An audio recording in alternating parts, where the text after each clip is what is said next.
And a 2032 first-rounder to the Nets for Cam Johnson, who had career best in points per game and field goal percentage last season. And then the Lakers, they got their center, DeAndre Ayton. He's on a 2-year deal. Ayton held opponents to 54% shooting at the rim last season. It ranked 11th out of the 221 qualified players there.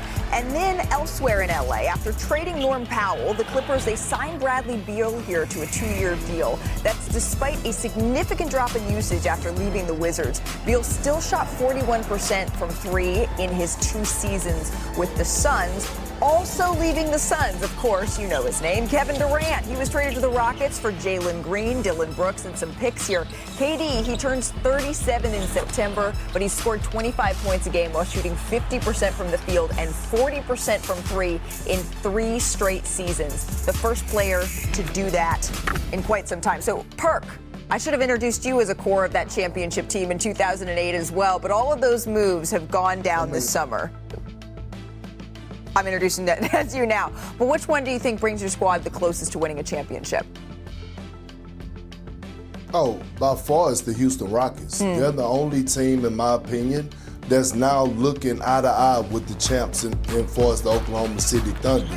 They had the pieces. They finished number 2 in the Western Conference last year. And what did they lack? They lacked a closer. Jalen Green couldn't be that. Kevin Durant is that. Arguably, in my eyes, the greatest scorer to ever touch the damn basketball. And they're loaded, stacked with wings. Being able to keep their young guys, Tari Eason, Amen Thompson, Jabari Smith, that could play inside out, loves to stretch the floor. They got a Kogi, and they just got great depth, and they got a hell of a coach. I'm looking at the Rockets right now as the second best team in the NBA, and they're inches behind the Oklahoma City Thunder. And I think it's night and day for us what they've done this offseason for us everybody else. Well, I'm happy that Perk went out there and made sure to consider the Oklahoma City Thunder because the Oklahoma Thunder have done a great job of bringing their guys back.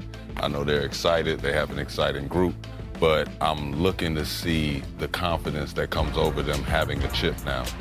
When you start talking about champions and returning to the floor after that, there's a little bit of a swagger and a little bit of a extra oomph that comes with it. And to see Chet, one of these guys that, you know, we saw flashes of it, but we didn't get to see the full thing because he's such a young guy. Like, these are the moments where we start to say, hey, we're about to see the same team about to reign for a little bit. If we're going to see one of those guys come out and do something, it's going to be this year, so I'm excited for them. Man, y'all need to stop playing. Here we go.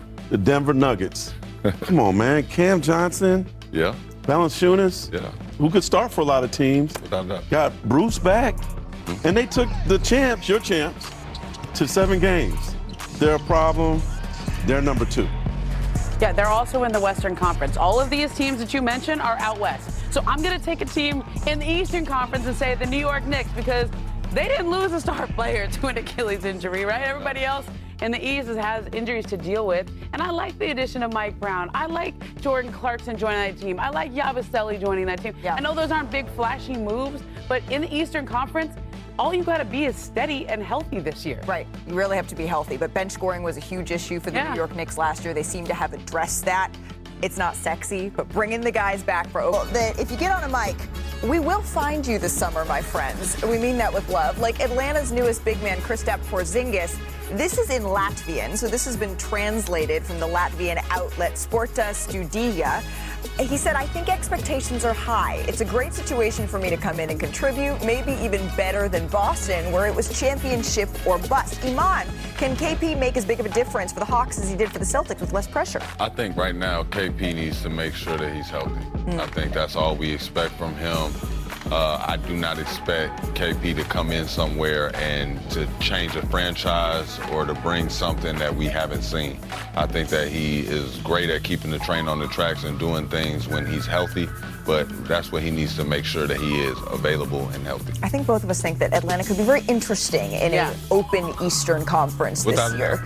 Drew Holiday, another Celtic that got shipped out of Boston here. Here was a 2-time champ on what his expectation is with Portland.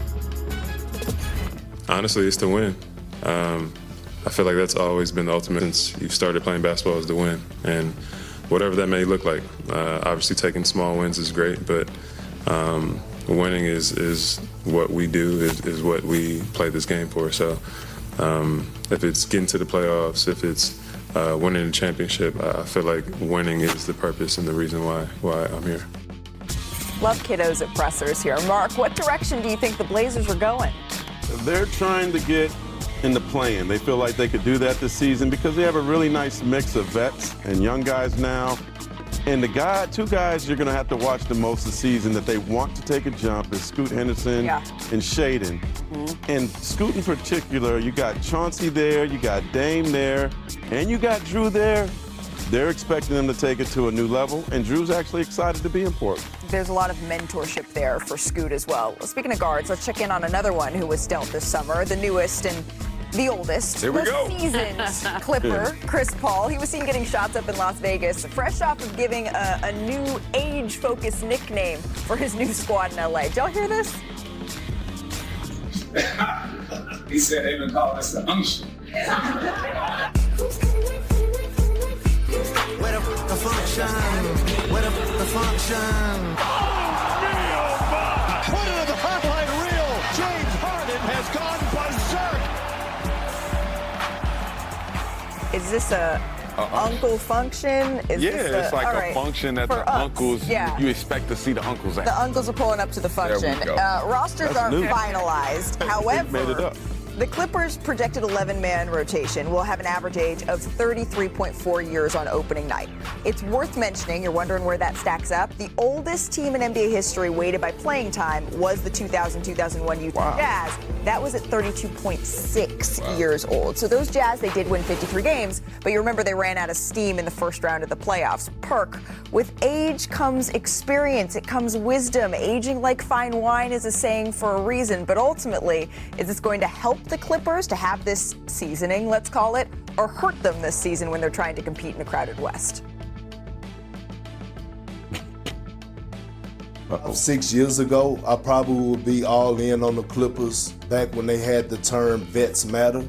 Vets don't matter anymore because these young boys around the league, their opponents, it's the Oklahoma City Thunder, the Houston Rockets, the Detroit Pistons, whoever. They don't give a damn. They don't respect the older guys, and they shouldn't. They're going to go at them. And again, my issue with the Clippers is not only just their health, but their age when it comes postseason time. And can a James Harden, can a Bradley Beal, can a Kawhi Leonard slide those puppies on the perimeter and get stops in an elite conference where you have so many dynamic players? Anthony Edwards, Ja Morant, Zion, SGA, the list goes on. So it's going to hurt them, in my opinion, when it comes down, when it matters the most. So I'm not in on the Clippers. Their age is just too old. Vets don't matter no more. I don't know about saying vets don't matter out loud, Perk, but I hear you a lot when you say that I'm impressed with it when it's written down on paper. But like me and you know, Perk, when you talk about going into the playoffs and making a long stretch, making sure that you guys are in a position to win late in the season, can you get those guys to all be healthy, all be on one accord toward the end? I think that's been the problem with them in the last couple of years, wherever they're at with their respective teams.